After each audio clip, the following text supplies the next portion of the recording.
Romain Dobré qui nous rejoint en duplex, membre de la cellule Info d'Experts de Bourse Direct. Romain, bonjour et bienvenue. Quelle est votre analyse du moment là sur la configuration de marché? Moi je note quand même que, alors je sais pas si c'est du très court terme, mais en tout cas Wall Street n'a pas trop de mal à continuer sa marche en avant. Ça semble être un peu plus laborieux pour les marchés européens depuis quelques jours. Bonjour Grégoire, bonjour à tous. Oui, c'est très laborieux, hein. Ça fait presque un mois qu'on est complètement bloqué sous un niveau de résistance majeur à Paris. Alors ce qu'on observe, c'est que il y a, pour être synthétique, il y a un petit risque à court terme sur les marchés. À moyen terme, ça reste très positif. Je suis tout à fait d'accord avec l'analyse que vous faisiez en plateau à l'instant. Mais à court terme, il y a un petit danger, il y a un petit risque. On voit qu'on nous, on n'a plus de momentum, on n'a plus de driver pour l'instant sur le marché. La phase 1 de l'accord commercial sino-américain est signé. Les résultats des entreprises sont pas terribles aux États-Unis, alors un peu surprenant et un peu meilleur qu'attendu pour le secteur bancaire, mais on les attendait meilleurs globalement pour le secteur bancaire. Pour le reste, il y a peut-être un petit risque de ce côté-là. Donc voilà, pas de danger majeur, mais un petit danger. Alors à Paris, pourquoi? Parce qu'on bute sur un niveau important. C'est une cible graphique qu'on a atteinte, c'est aux alentours de 6050 points.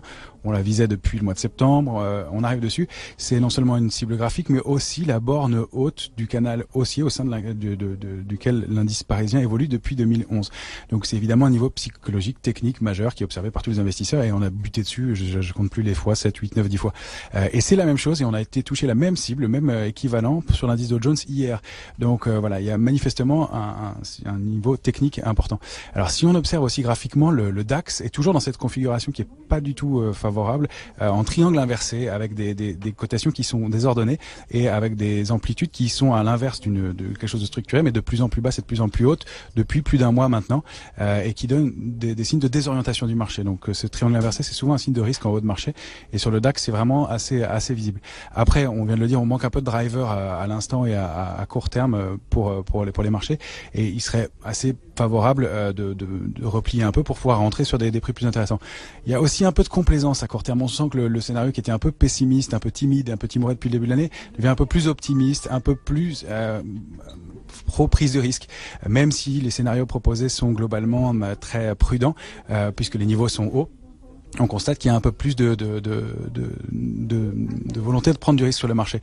Ça aussi, c'est un critère qu'on regarde. Alors, on le voit un peu sur les positions, les ratios de couverture, qui sont un peu plus complaisants. C'est pas le cas sur le mois de février, donc il y a toujours quand même un peu de protection, mais des positions ouvertes qui sont très faibles. Et puis alors, un intérêt sur le contrat à terme sur l'indice CAC 40, sur le futur, qui est très faible. On arrive à l'échéance des marchés dérivés, qui aura lieu demain, vraiment en roue libre, sans aucun momentum, avec 10% de positions ouvertes en moins sur le futur CAC 40 que sur le mois de décembre, et 20% en moins que sur le mois de novembre.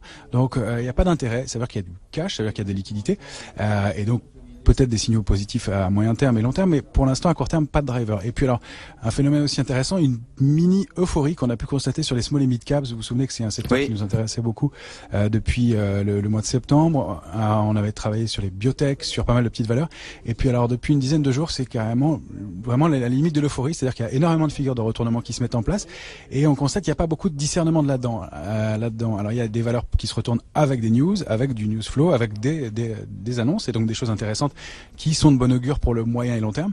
Et en revanche, il y en a d'autres pour lesquels c'est beaucoup plus mitigé, juste sur des signaux graphiques, et on a l'impression qu'il n'y a pas beaucoup de discernement là-dedans, et donc des scores entre 7, 10, 15, 20% par jour sur des valeurs qui étaient vraiment au tapis et qui étaient sur des plus bas historiques et qui baissaient depuis 2, 3, 4, 5 ans.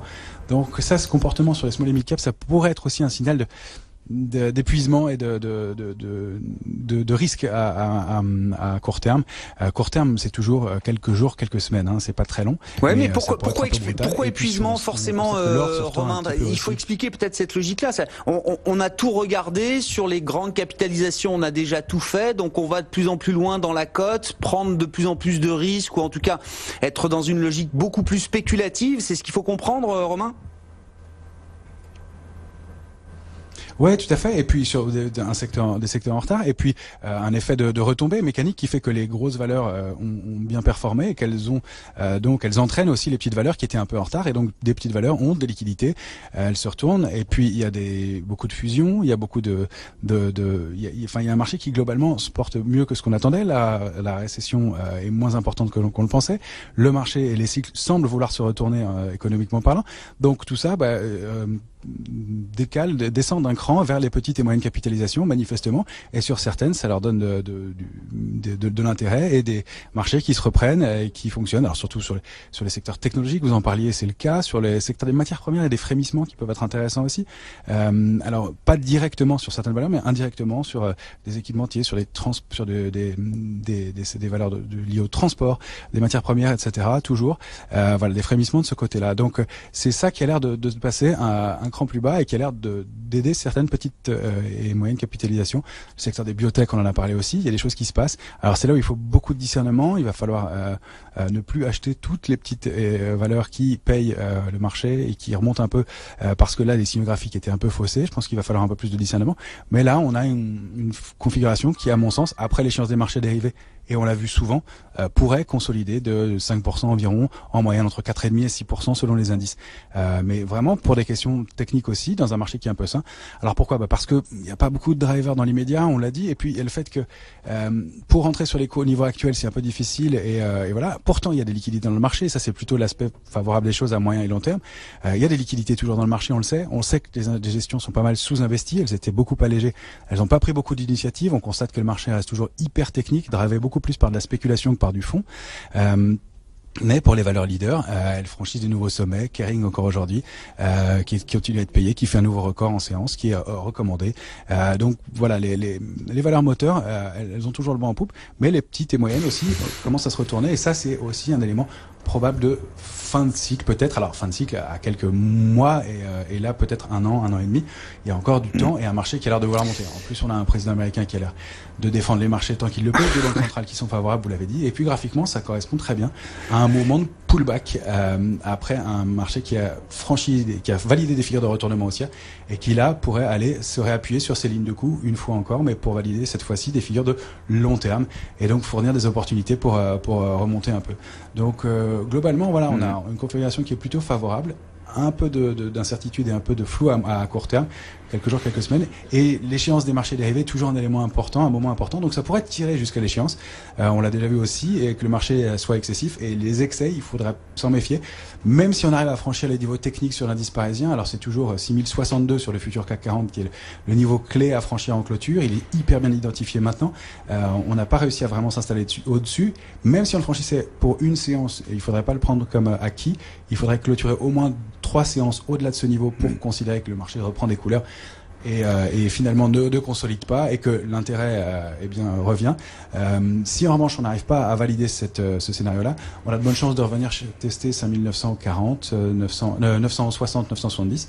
Si on casse ce niveau, c'est la zone d'alerte de court terme qui est de 5840 points. Et pourquoi pas aller se rappuyer sur cette zone de pullback, la zone 5670, 5710. Ça paraît beaucoup, mais on est monté quand même de 18% depuis le mois d'août. Donc, corrigé de 5% maintenant, ce serait pas complètement anormal. Et voilà. Donc il n'y a pas de signaux déclenchés pour un mouvement baissier, mais on est vigilant, on prend un peu de bénéfice. On dégage un peu des liquidités et on s'apprête à se repositionner, soit sur franchissement de niveau de façon validée sur plusieurs clôtures, soit sur des replis plus intéressants, et en attendant que le marché se soit un peu ordonné des signaux plus clairs et plus précis. Très clair, hein, sur le moyen terme, on est toujours dans quelque chose, un schéma de marché positif. À court terme, attention, on peut avoir un peu d'exagération et donc peut-être vaut-il mieux rester prudent à ce stade. Je voulais qu'on dise un mot pour conclure de l'or et du pétrole. On en a évidemment beaucoup parlé en début d'année avec les tensions géopolitiques entre les États-Unis et l'Iran, et ces tensions sont loin d'être terminées. Qu'est-ce qu'on peut dire de ces deux actifs à ce stade, Romain ? De l'or, il a donné des signaux intéressants il y a quelques jours, dès qu'il y a eu des tensions avec l'Iran. Donc ça c'est important parce que c'est un actif qui était un actif refuge et qui n'était plus utilisé comme actif refuge depuis longtemps. Or là, la balance et le positionnement entre les indices et l'or et la corrélation entre les deux était extrêmement visible. On est d'ailleurs allé chercher une cible graphique à 1596 $ l'once instantanément au moment des tensions et du stress entre l'Iran et les États-Unis.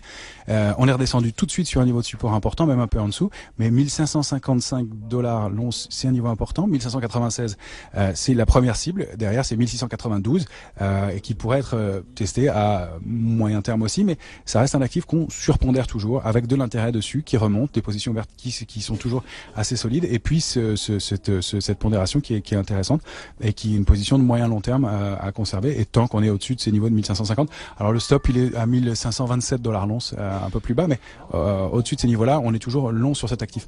Quant au pétrole, bien il est allé chercher aussi lui une cible graphique, tout s'est fait un peu en même temps, 71,15 sur le Brent. C'était le premier niveau intéressant. La zone d'alerte, elle est un peu plus basse, elle est sous 59 sur le Brent. 62,95, c'est un niveau intéressant aussi qu'on surveille et au-delà duquel on va se positionner plutôt acheteur.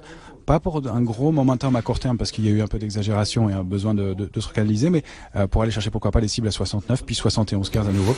Et les tops des tops il y a un an et demi ou deux qui étaient aux alentours de 80 $, 79,55 donc sur le Brent, qui pourraient être aussi des cibles à surveiller et qui présentent des intérêts. Par ailleurs, la hausse du Brent et du pétrole globalement, pourrait être favorable au secteur pétrolier et aux valeurs pétrolières directement. Donc, à voir aussi, elle pourrait se reprendre un peu de ce côté-là, du côté des publications, et être aussi un des drivers qui permettrait de se reprendre après un trou d'air. Ouais. Une Total, c'est toujours important, effectivement, quand on regarde le marché parisien et le CAC 40. Total, d'ailleurs, qui est positif cet après-midi. Les cours du pétrole autour de 65 $ pour le baril de Brent. On progresse d'un peu moins de 1%. Et puis l'once d'or, on en parlait il y a un instant, à un peu plus de 1550 $ cet après-midi. Les indices en Europe, eux, ne font rien. Le CAC reste collé aux 6030 points actuellement. Merci beaucoup, Romain. Merci d'avoir été avec nous. Comme chaque jeudi après-midi, Romain Dobré et les équipes de la cellule Info d'Experts de Bourse Direct.